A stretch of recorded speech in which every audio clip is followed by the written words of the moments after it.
Nice!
Right on. Right on. Right on. Right on. Right on.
Right on.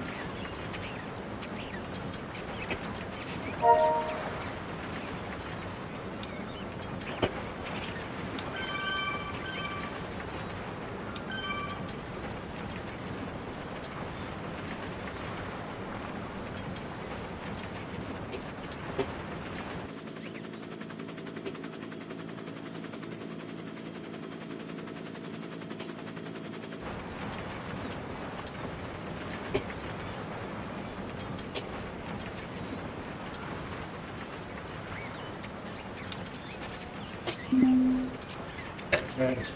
We're inside a minute. 6. 4 is Zwift.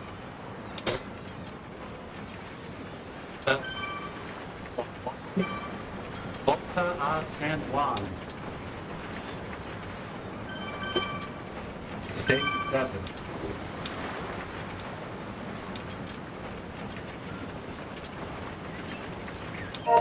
And it's start very dead last. Move on during the race.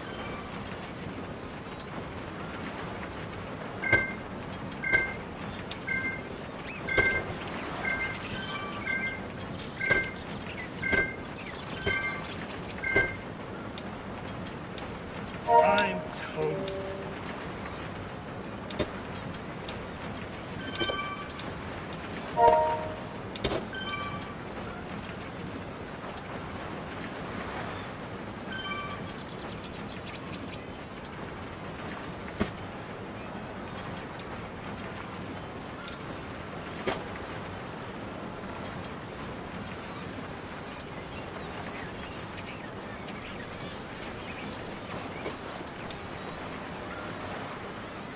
He does 5 now, huh?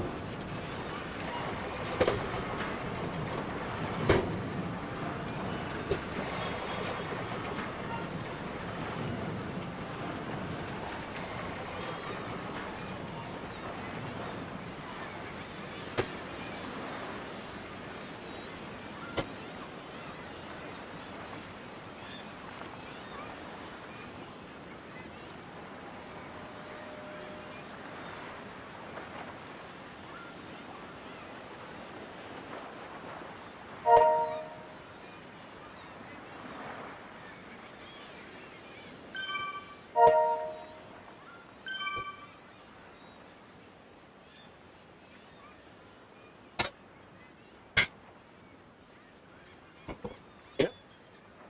Almost dead last. My plan is working. Until this stupid fight starts.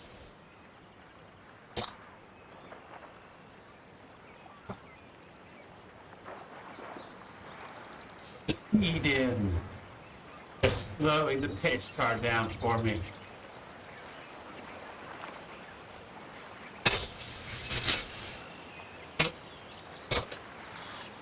Oh. Yep. It's a continuing series of live stream.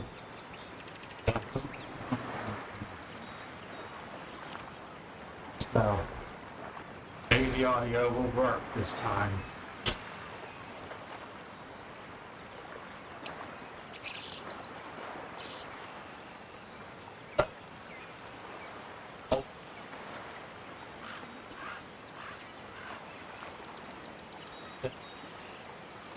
Think how stupid face.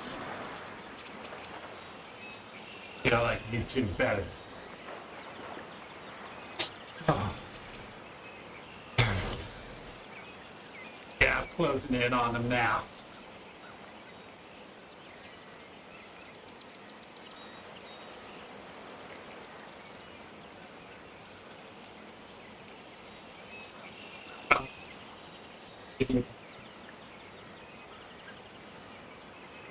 Spam the Peloton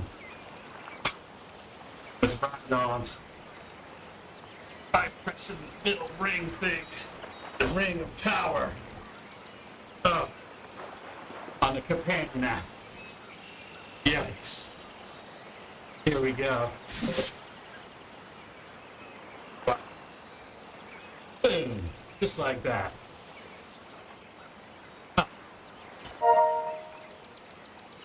Ah, there's my man. Down under. Hopefully he won't watch this video. What the new sprocket?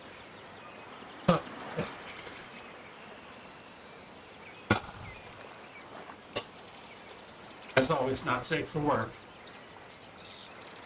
Supposed to be marked rated 18 and up.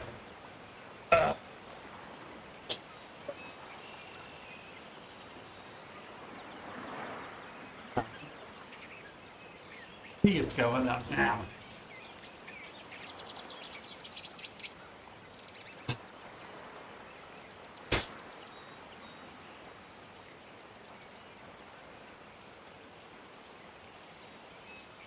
Right. All them boys. No.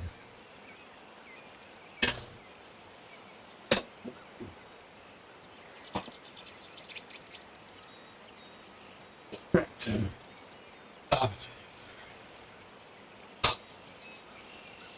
I skipped a couple of stages due to a virtual crash.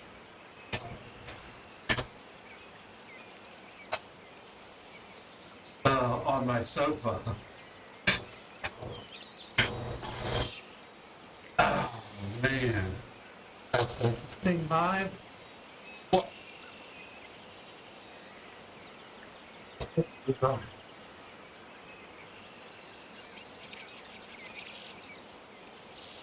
I have all kinds of trouble down there. A lot of water.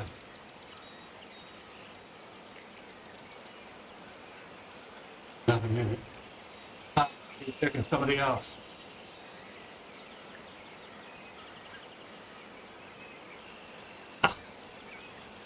Guess he already got bombed.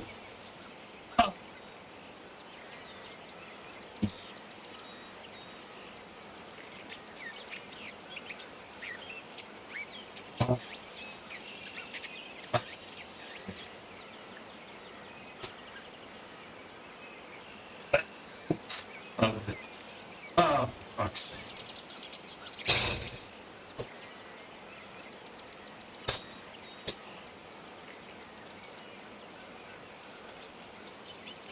Oh no, that's not a good sign.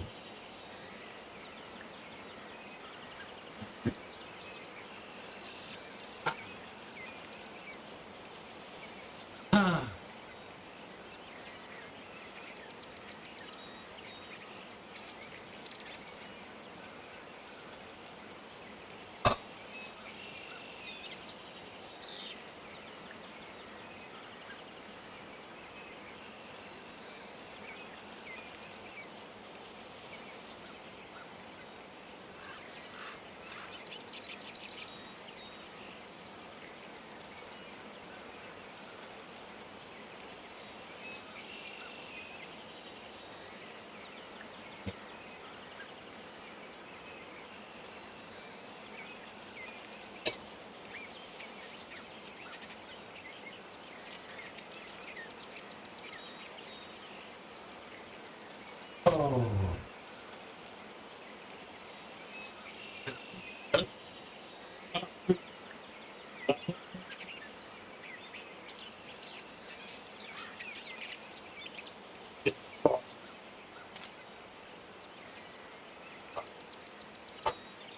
Oh man.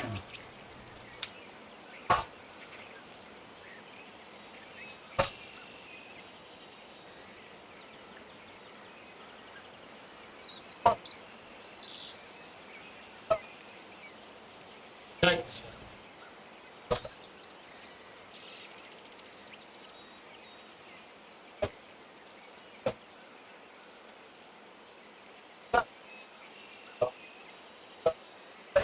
You have to go to plan 2.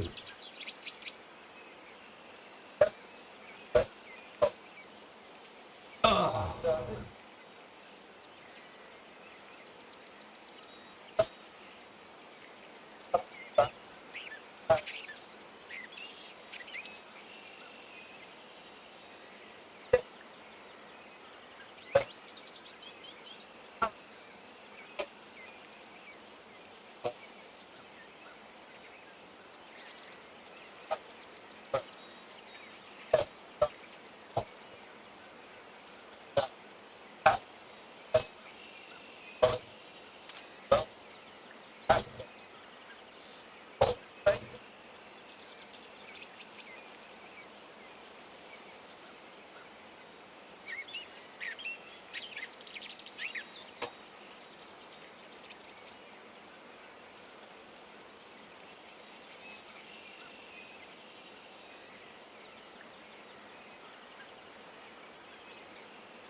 fourth, and it was Attilio Vivian of Corotec who beat his brother to finish in 5th place, his brother himself finishing in 8th behind Sagan and Zwift. Confirmation of how that result came about. So a different sprinter on each of the sprinting days. Bennett on the first day, and Jakobsen on the second. Quinn Simmons denied the sprinters, of course, on stage 3. Gaviria then won on 4. We were into the mountains where Lopez won the overall jersey, essentially. He just needs to ride in today. And Sam Welsford yesterday, so we had a great deal of variation. That was a quick flash shot of the overall standings. And that's the finish again from yesterday. You get the idea.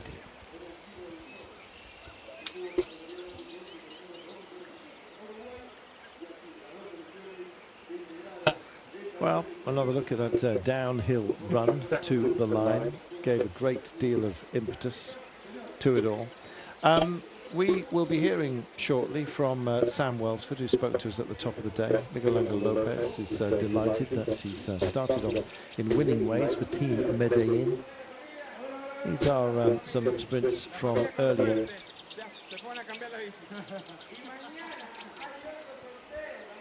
Well, the Marlin victory yesterday was just about 3/4 of a wheel. It was a handsome one for Sam Welsford, who'd taken a tumble earlier in this race. And we weren't so sure whether he'd managed to pick himself up off the deck and be in a good place. Well, he certainly was.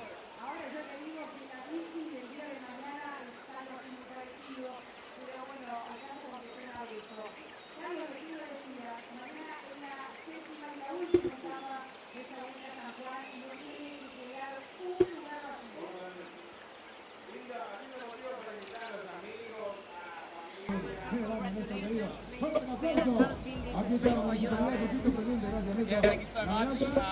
Yeah, really hectic sprint today. Really fast running in the tailwind. You know, I think we hit speeds up to 75 km in that sprint, and I was speaking to Sam and Fernando, and they said we were all spinning out our gears because it was so fast. But yeah, really honoured to win here today and do it for the team. They did a really good job for me today. So yeah, this one's definitely for the boys. And you crashed a few days ago, and apparently you had a very good recovery to raise your hands here in victory. Yeah, I came down quite hard on, I think it was stage 2. But yeah, thankfully, I really recovered well and really focused on just doing everything I can to make sure I'm ready for these last 2 days, as you know, they're quite important sprint days for us as a team. And yeah, today was awesome, and I think tomorrow it suits us even better. So hopefully we can continue the momentum and hopefully get up there again tomorrow. A good point is that we are in front of the velodrome, and you'll be here on the road. How does it feel, this victory for you? Yeah, actually, Tim Deco, actually, my track coach, mentioned to me that this stage would be special for me if I win, because we started at the velodrome and finished at the velodrome. So to win here is really nice, and yeah, also just to win here in front of the crowds in here has been so amazing, and all the people lining up the finish line, and you know, all out through the parkour today. Yeah, really, we hit your cheers, and we really appreciate it. And one more chance tomorrow. Yeah, one more chance tomorrow, so the boys are even more motivated now, so yeah, really keen for tomorrow. Thank you. Good man. A worthy winner, Brian. He looked great yesterday. Yeah, fantastic speed there. You were just saying there that everybody was going to spinning out. I don't exactly spinning out, but super fast finish. And I think by giving up the wheel of his teammates and allowing the Jakobsen to come in just in front of him with about 300 metres to go, it did the trick for him. Clever stuff. Well, there is Miguel Angel Lopez just getting himself some energy before he begins this final stage. What a way for him to open his account, I think you might say, at least for us anyway. He has had a minor race before this one, but he's absolutely flying, Brian, and looked in very good form when he took the jersey on stage 5. He leads coming into the final bit. Yeah, I think the difference between himself over the last few years is, I think it's purely a point to prove. Maybe a lesson to many cyclists that kind of stuck in the rut a little bit, but definitely proved a point in this race. Certainly has. Looks happy and at peace with himself, really. There's his lead overall, 30 seconds from Filippo Ganna. I can't see that changing today. It's such a tight course. 16 kilometres in length. Higuita is 44 seconds adrift. Rubio, 50 seconds. Brandon Rivera, a minute, and everyone else, of course, further away than that. Good to see 3 Americans in the top 10. Vermark, Ricky Tello, and Quinn Simmons, who got himself a stage victory here, spectacularly so on stage 3 when he came up to the Motor Park, the racetrack. Here is Miguel Angel Lopez. One day in the leader's jersey, said Lara, one more day, and you'll be very close to winning this World of San Juan. Tell us about how everything's going. Well, very well. A big thank you to my teammates, of course, the Medellin team. At the beginning, we had a small battle to talk about yesterday, but in the end, we controlled the race all the time, and practically to help some of the guys of interest in the arrival, like the sprint, like Bora and Remco's team. I think it's good in the end that it all passed off without any problem, so we'll see about tomorrow. A model to copy tomorrow for the work that you did today. Well, I think the truth is that tomorrow is shorter. Tomorrow there will be probably plenty of battles, but hey, I think most of the sprinters would like to hold off for a big finish. There are teams that haven't won anything yet, like Israel and Bora. They can be very dangerous. I think that it'll be a closed race, essentially. Got to be careful too, and there's no secret there. No categorised climbs, so we have our King of the Mountains, Brian. Yes, we had that yesterday, or a couple of days ago, in the headliner stage, where we had the man from the Green Project, just seen a near display here. But yeah, pretty much all the competitions have been kind of wrapped up. Manuele Tarazzi won just has to finish today. He'll have the King of the Mountains, and we have got 2 Meta Volantes today. Tivani leads by a matter of 10 points with a maximum of 6 up for today. The only thing that can change is, in fact, the general and the Argentinian riders. Massinio is 3 seconds in front of Tivani. So just watch out for the Meta Volantes jersey holder, the green jersey. If he can snatch some bonus seconds out in the course today, he could be winning that as well. Of course, the under 23 Riccatello leads Quinn Simmons by 5 seconds. Just looking at this aircraft, the Argentine Pucara is sort of famously very high-powered prop aircraft, but this doesn't look like a prop to me at all, not from this angle anyway, but it's got the same wing pattern. Yeah, they do have a highly developed aviation industry, does Argentina.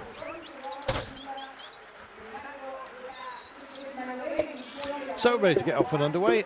Great crowds here. Looks pretty narrow, the finish line, Brian. We're kind of ever watchful, of course, for this sort of thing.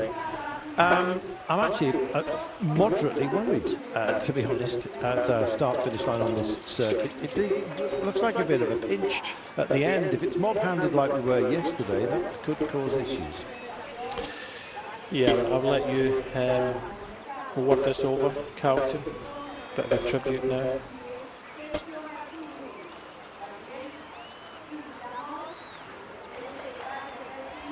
Well, Max Richesi is retiring, of course, Brian, and he's been a great servant of the sport. He's hugely popular here. There's quite a few veterans as well signing off. Yeah, he's retiring and he's getting quite a significant guard of honour, cycling guard of honour there. So, yeah, Richesi retiring. There was talk about him maybe staying with the team, but he'll get feted here. As soon as the jerseys are passed out, Richesi will go through this guard of honour to start his last race of his career. How nice is that?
Brian, did you get a send-off on your last race, or were you injured and that was the end of that? No, I think this wasn't done before. Too many. We see it on the track a little bit. Not often we get on the roads. Not often you get a chance to ride your last race in your last stage race. But he's got a good palmarès throughout the years. Is Max Ricchesi, probably renowned as one of the best lead-out riders, you know, over the last kind of 10, 20 years in our sport. And that's one of the riders he used to help, Fernando Gaviria. Okay. That's Mark Cavendish as well has benefited from his exceptional sense of place within the approaches to sprints as well, Brian. A great deal of nous, finding gaps where none seem to exist, and absolutely solid to get a sprinter up to pace. And, quite selfless, really, which is what lead-out men have to be. Yeah, very important job. We've seen this through the years. Mark Renshaw, Sabatini, Ricchesi, Morkau. There's a lot of top riders out there that just know how to do that job better than most. Well, okay, great deal of affection being flooded over Max Ricchesi. We are now late for our departure, I might add. As they wait for this guard of honour, that's our Miguel Angel Lopez, and it looks like he may well have actually completed it while the cars line themselves up to get going here.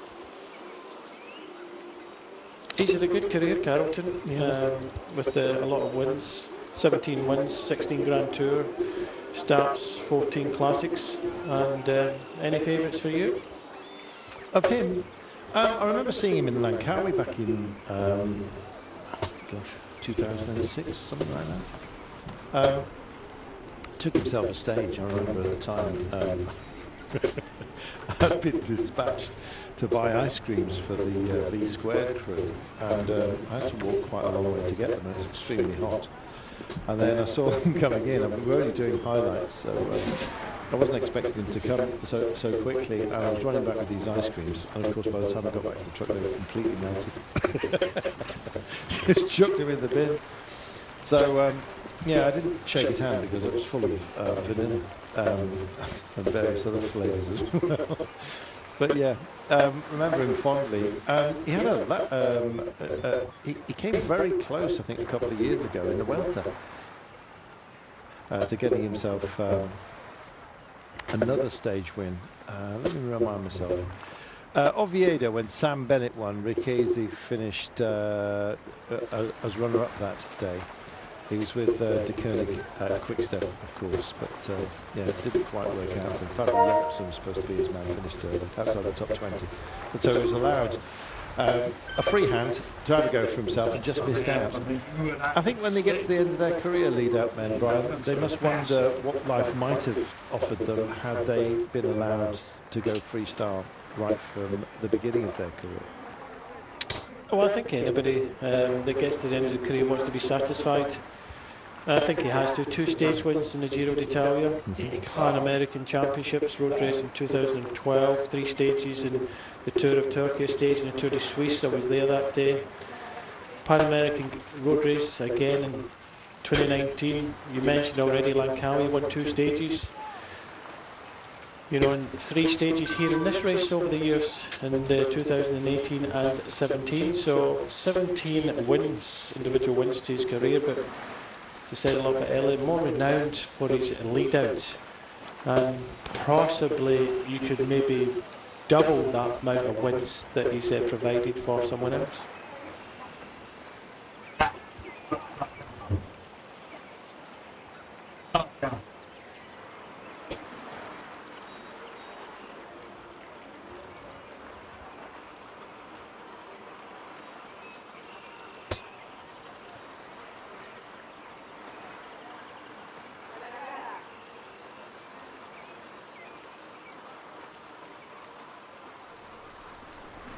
Brother.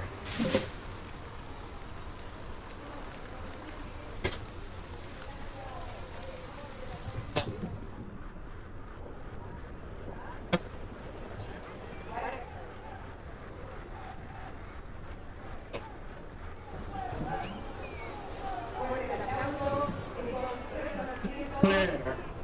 I'm coming for you.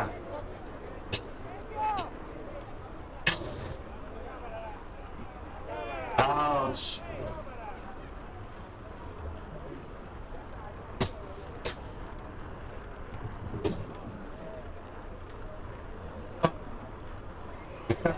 Bad today.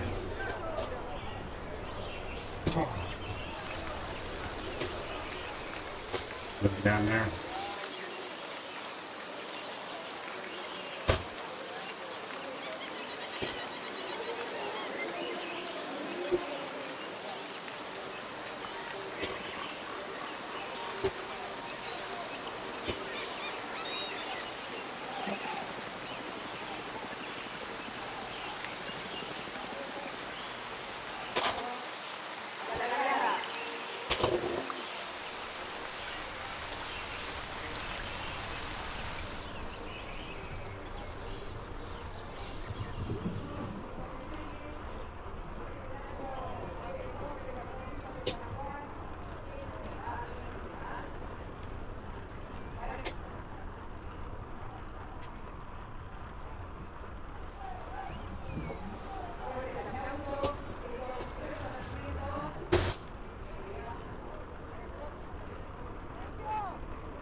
Well, while we're waiting for pictures, we've got some link-up issues here.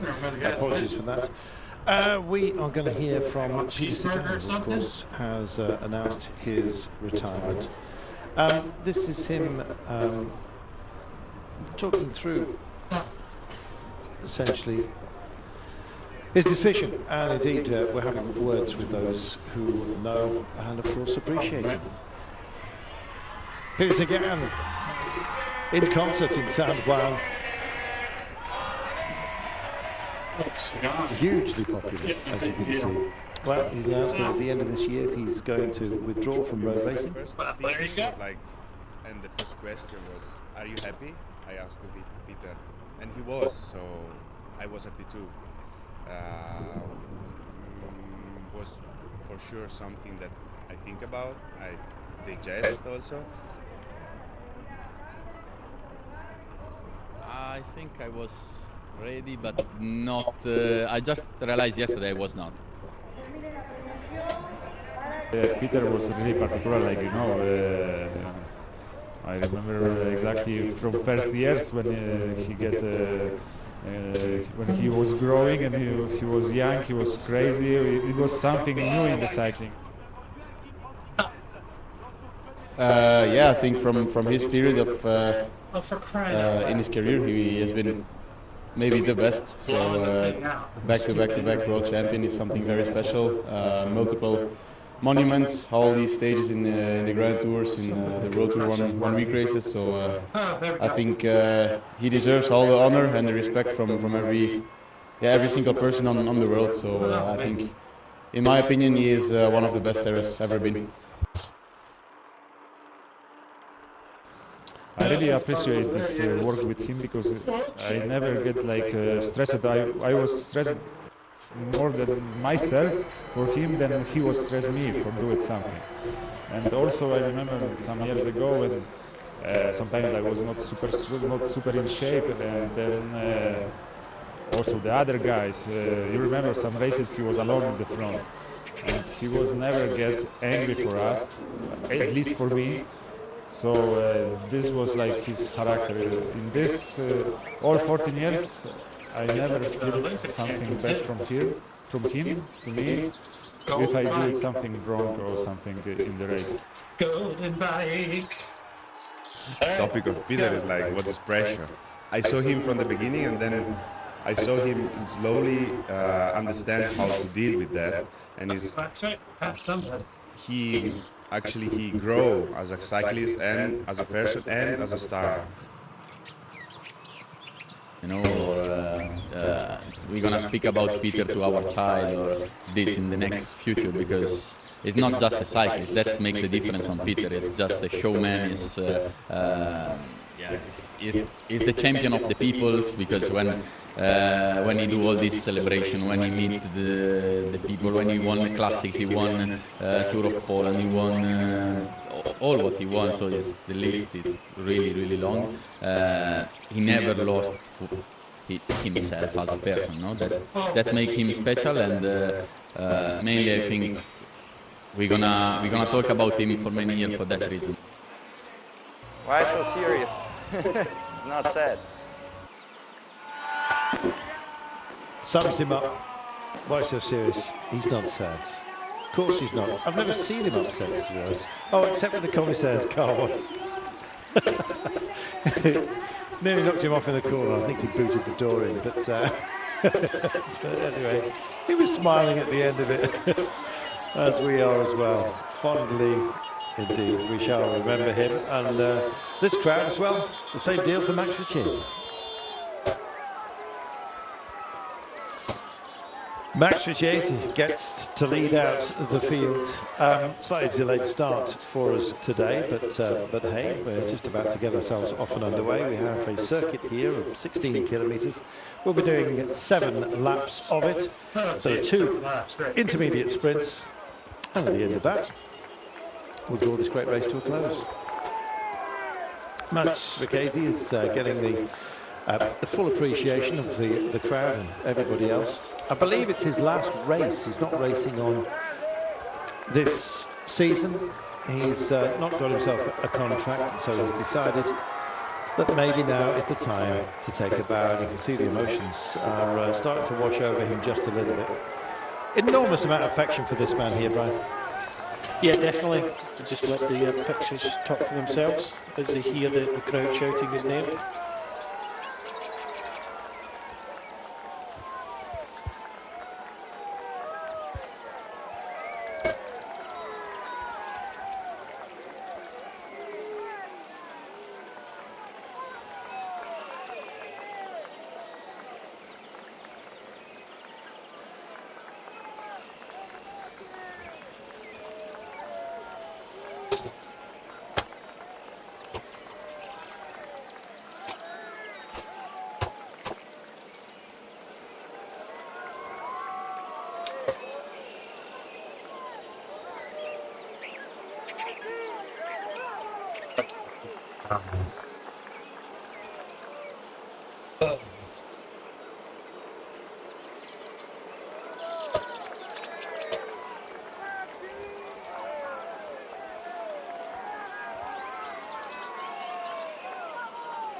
Max Richesi taking the bow.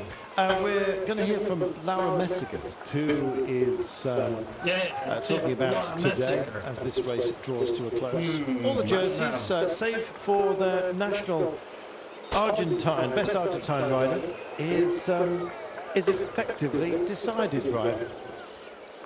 Yeah, 3 seconds. We said that's just a moment ago, 3 seconds in that jersey competition. So 6 second bonus out in the ropes and some or 2 of the sprints today.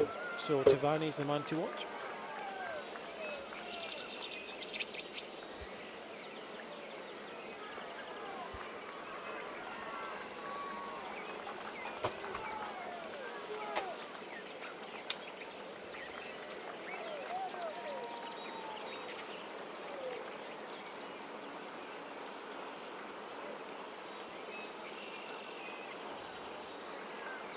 So as promised, let's hear from Laura Messiger, shall we?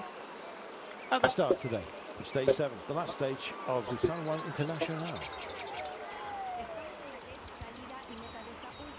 Well, we're here at the start, and of course the finish of the last stage of the Vuelta San Juan, and it's spectacular how many people are already waiting to see the riders who'll cross the line 7 times in this closed circuit. We've seen this morning that a few riders are training, a bit like yesterday.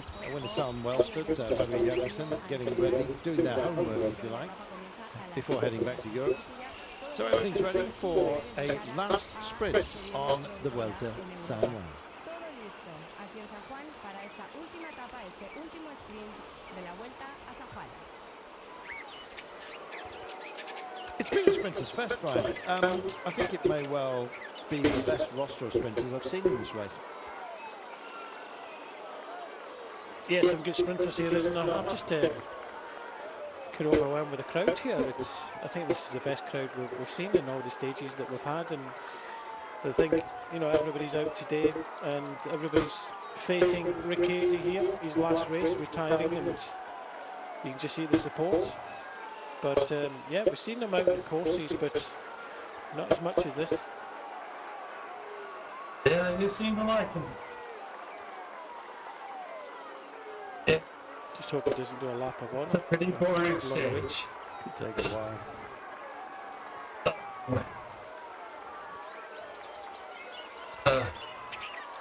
Better ways to go to catch somebody. I keep moving up in the standing.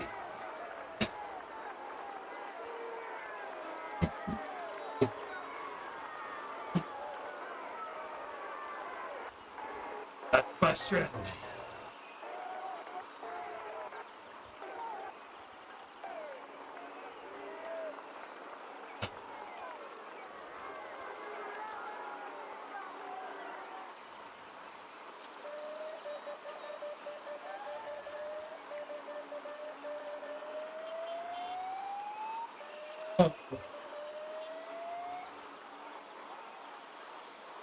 Yeah.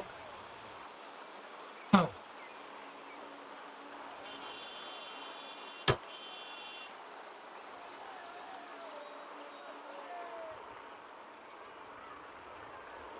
Listen.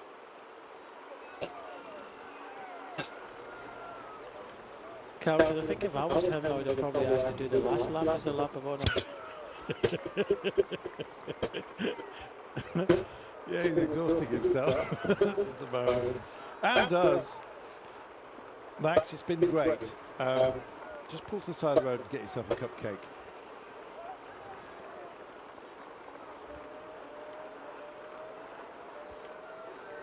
If you're only just joining us, well, you missed 15 minutes of Max Casey basically just saying goodbye.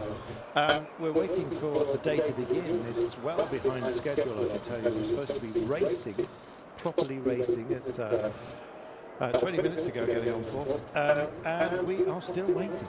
So, yes, our organisers are giving it full beans here for Mr. Jay-Z, who's up the road. But they haven't actually called them to order just yet.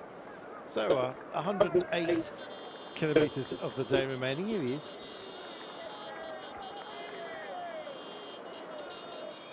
I think he's basically saying goodbye to everybody here, and many, many thousands have turned out. So is he going to do a full lap, Brian?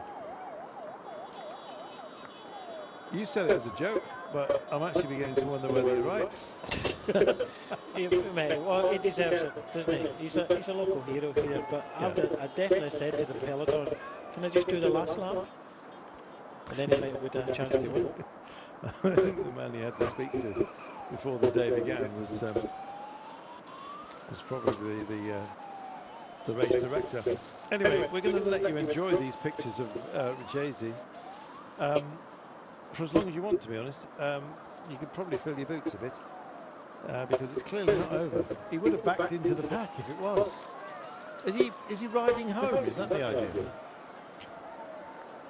I don't know where home is, but we've got 7 laps of this, and it's a hard one. We're running late. The race has started, but you want to give, you know, Ricchesi a send-off. You know, we saw some pictures earlier on where he was kind of hugging the Soudal Quick-Step riders and saying goodbye to everybody. It's an emotional time. To be able to do this, it's huge in your own country. Not everybody, I said this, not everybody gets this chance to go out like this. You know, some people have a last race. I think Philippe Gilbert had a criterium, I think, in Monaco. Not everybody gets this opportunity. Just hope the referees don't penalise him for holding onto the car. But it's one of these unorganised things that you want it to happen, and you've got total respect for the rider in front. But behind, who decides? We hear it all the time. Who is the patron? Who decides that, right, now we're going to start racing? Fabian Cancellara was the last patron that anyone listened to, as far as I can remember, within the peloton. Ever since then, it's been... Valverde's tried it a few times and people have told him where to go. Usually he says, come on guys, there are some cyclists down, usually from his own team. And people would, I think, stop listening to patrons of the peloton. I'm not sure it exists as a role anymore, Brian. No, I don't think so. There are, you know, riders that people respect and maybe listen to a little bit, but I don't think there's a patron like there was before. We go back to the days to the kind of Laurent and the Bernardino, even the Bernardino years when he used to be so demanding, and you know, listening to some of the stories back in the day, you know, sometimes you weren't allowed to race. I can remember the South Americans coming to the tour. I think they were riding for Varta, Cafe de Colombia, Lucio Herrera and Para, and I think Lucio Herrera could have won a Tour de France, but he wasn't allowed to. You know, he was told, you're not racing today, and kind of bullied a little bit. So in those days when the patron decides, you know, we're not racing, I'll decide when we race. We're going to take it easy until here and then start racing. You know, I didn't like the fact, and I know that some of the stories, some of the riders that were in that era didn't like that either, but that was part and parcel, so it's kind of slowly phased out. But what is coming through at the moment, Carlton, is the fact that it's the lack of respect in the peloton. I was going to say, there's a lot of complaints, isn't there, about young riders just basically doing their own thing. To be honest, I think they've got every right to do that. And the mood has definitely changed, though, and you get a lot of the old school just saying, oh, it's not like it was in my day. I've heard you say it, Brian. Well, it's you know, as a year goes by, it's never, every generation wasn't like this. Things change, but exactly, yeah. I think it's a case of there's a lot more money in the sport. I think in my day, the highest wage, I think in '94, I know that Lance Armstrong, he's world champion, riding in the same team, he was getting $500,000. Good Lord. You multiply that by, you know, I think you're talking about Sagan, possibly Chris Froome, near the kind of 5.5, 6 million mark now. A lot of riders, you know, the Grand Tour winner up in the 2 and kind of 3 million. So there's a lot of money in it now. When there's a lot of money, everybody wants a part of it. You know, pushing and shoving, and you know, taking risks. Indeed. Well, back in 1994, I'm trying to remember what was going on at the time. Obviously, Brian Smith was busy on the bike. Start.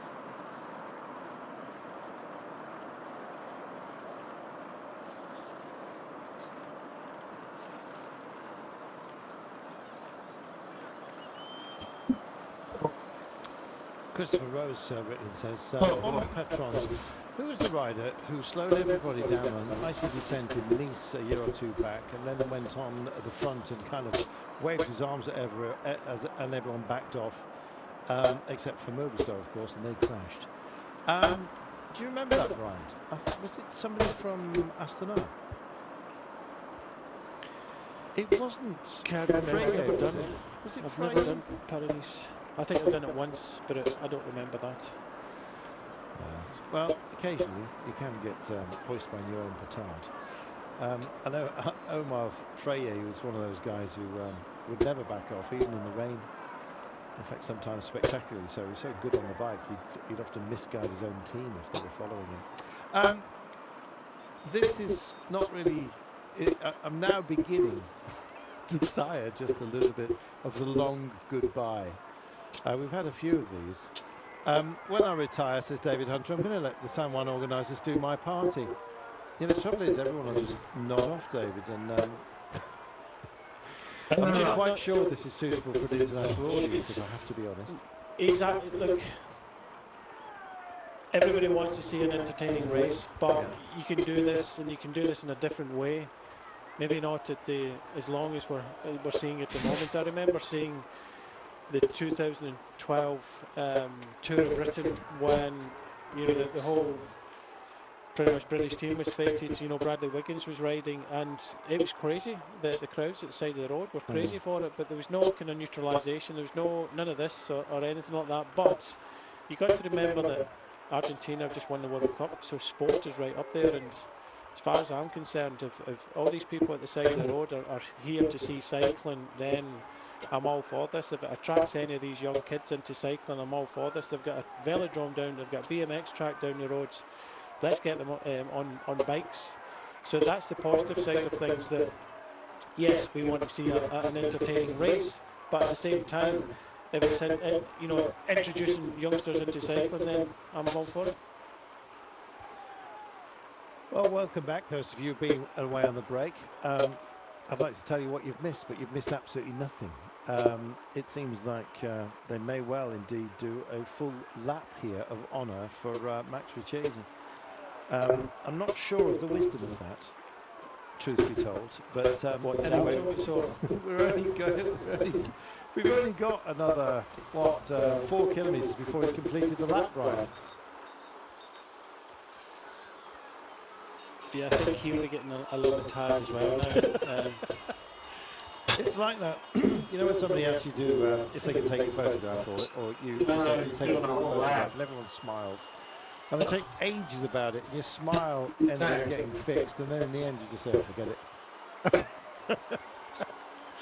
I always used to think that with the Queen, when she used to go to that open top, whether she got one of these motorised hands just waving at the side of the car at everybody. It's yeah, he's non-stop waving at the moment. He is going to do a full 16-kilometre lap, and at this pace, Brian, that's going to take him what, half an hour, 35 minutes? Goodness me. 4 kilometres to go. But look at the people at the side of the road, though. That's something. Well, I want to look at a bicycle race, to be honest. Yeah, look, I can totally see both sides. They could have done it, and then we could have, had a good race. And I still think we will have that. But yeah, there's ways of doing this. But then again, we're shown line to line, and in many other races we don't want to see a clip of this, and then the last part of the race. Oh, glory days.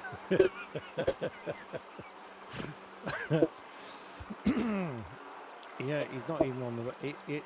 I don't think he's carrying a radio either, so he can't actually beam back to base and say, "Can we just knock this off now and just go racing?" See, if this was Peter Sagan, he would have just put his head down and went for it. That's the sort of entertainer he is. Well, that would have been brilliant, wouldn't it? Oh dear. Well, we'll have to wait until the end of the season, of course, for Peter Sagan to take his bow. Max Richesi's just decided to do this race before his retirement, which is what he's dealing with right now. Let's give you a chance to see the course in all its detail.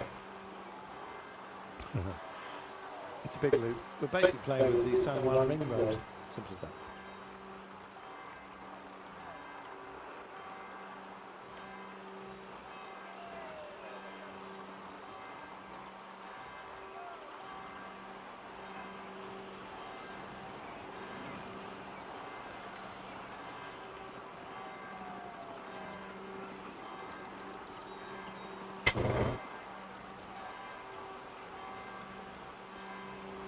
Well, if you're tuning in and wondering what's going on, the organisers have decided to give an entire 16-kilometre lap of honour to this man.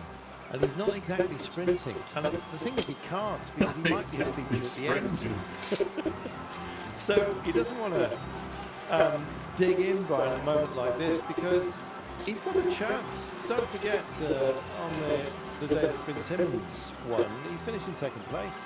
He's still got a bit of a kick on him, and he might well be thinking to himself, it's a bit ridiculous. I've actually done, I put my nose in the breeze here, no protection. It's lovely to say goodbye, but it's going to knock him back a little bit in terms of the percentage at the end.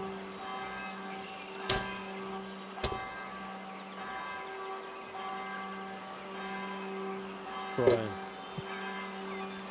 I'm just thinking if he just... Yeah, I could hear the cogs turning. Turn right there, head behind some of the crowds. And then the peloton would have thought, where is he? You know, they're raced. And just, you know, when the peloton pass, just nip in at the back. So they're all racing at the front. Just sit at the back. And they'll be racing thinking, where is he? So they'll race hard, they'll use all their energy. And Mackenzie just sitting there, an armchair ride all the way to the finish. We used to do these things out of training where you would attack up the road, around the corner and hide. Well, there was I mean, it was quite coveted, wasn't it? The black jersey, whoever finished last in the Tour de France. Or was it that was the Lanterne Rouge, wasn't it? But was it the black jersey in the Giro? Maglianero. Yeah. And they used to fight for it by sort of hiding and fooling some of those who were behind them, who were hanging back as well.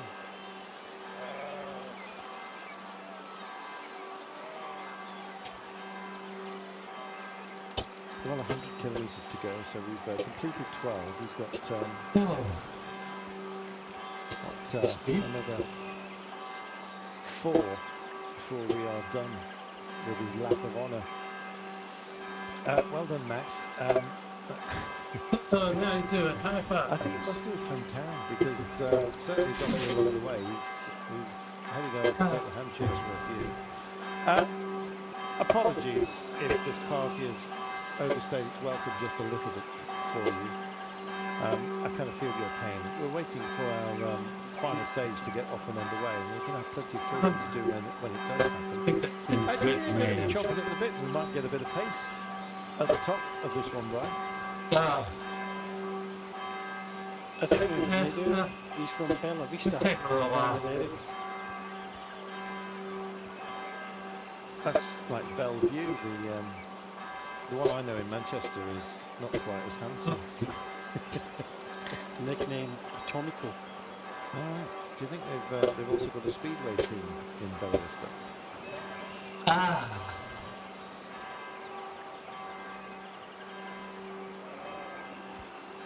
I got one more gear. Speedway managers. I used to go watch Love Streets.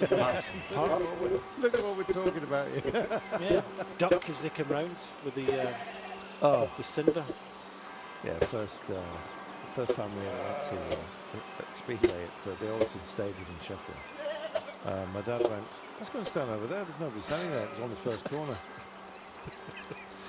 And then the first place they came round, and we were destroyed by the cinders. It looked like we'd been shot. Pebble dashed. Absolutely. We soon moved. Well, that's the sort of pace you're not going to get here, at least not yet. Oh. Another 3 or so kilometres to go. He dropped something. He's actually helping people, find their mobile phone. Well, he's not going to forget this, and neither am I, to be honest. Gosh. It's a nice sentiment, but it's not good sport, Brian, I don't think.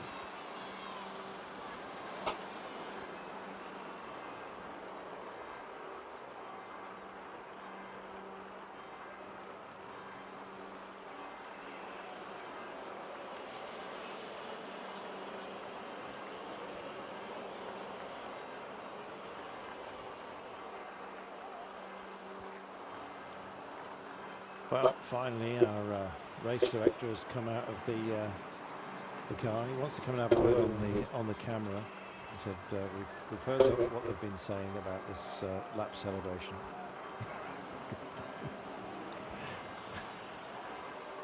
Come on, fellas. So they are just about to come back to the line. Are they going to finally be allowed to race at that point? Well, the referee's out of his sunroof. No sunroof screen required today. Quite high haze. Somebody will say you don't have to wait in the haze.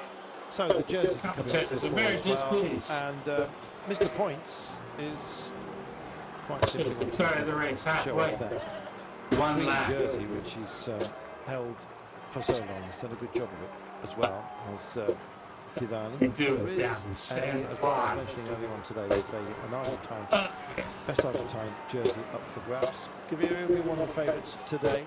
Not quite sure Fabio Jakobsen will be in the mix. Famous last words. Remco Evenepoel's done a lot of guiding work for him, but yeah, yesterday finishing in 4th place, and he was going full beams. So was Gaviria and Bennett, I have to say, and Welsford just really turned it round. That was fantastic. Gaviria with the beard on the right hand side of your screen. No sprinters 1-2 yet, Brian. There's a chance for both Bennett, Jakobsen, Gaviria, Welsford, Uncle Tom Cobley, and indeed all. Yeah, I think you know, one of those sprinters that's up there in the top 4 has to be favourites again for doubling up. Like you say, we don't have a dominant sprinter here, and I think by the speed of things, I think, you know, coming from a team pursuit background that Welsford has come from, he really does like the real speed when it comes to sprints. We saw that in Turkey last year. We saw it yesterday. You know, when it was kind of lining up yesterday, there was nothing between all of the top sprinters. It was just a case of, you know, a drag strip to the line. But I still do think that Jakobsen will be there. Sam Bennett again. But you've mentioned Gaviria, and now Welsford seems to be the top 4.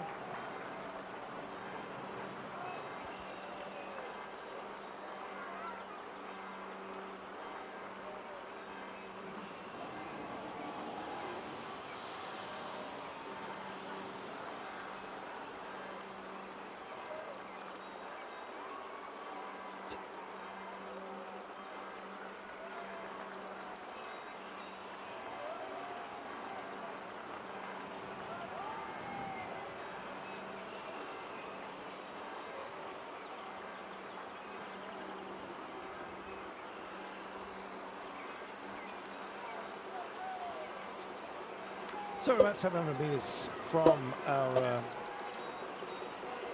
finish line here. What a start, as it will turn out to be. So the day's got even shorter, Brian. Is that going to play into the hands of somebody quick one? I don't think it would make much difference. I think you could do it with lap and it'd still be the same outcome. Trying to think of something to say, to be honest. Not usually stuck for words, but honestly, I'm slightly irked by this. The fact that it just seems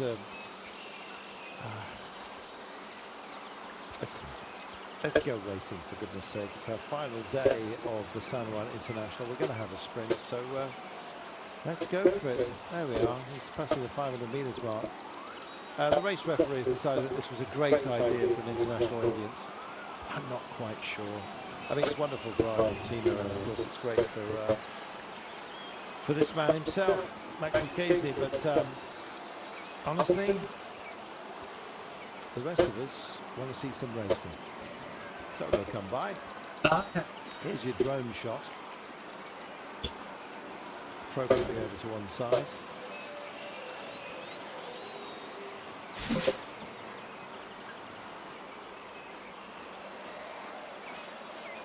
You're not on a rear line, Carlton. You don't want to pay up.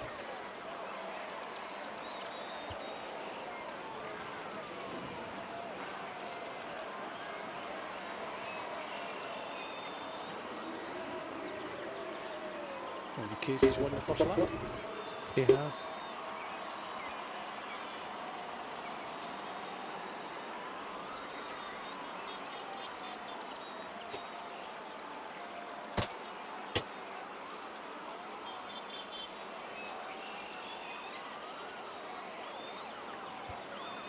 So we're going to go racing at long last. He needs to furl his flag and rejoin the pack. Still got hold of his flag. Is he going round again? Goodness me. Yeah, song a bit that, isn't it? With the shot behind the peloton was a lovely one. I'll give you that. Slightly, there we are. Job done. What a feed. State 6. Part 2. Nobody taking the opportunity. And so, I can't quite tell whether the race has actually started. It has, of course. We've counted down, so they're at least not resetting the 112 that we have to complete. So we've, this is essentially what should have been our departure point.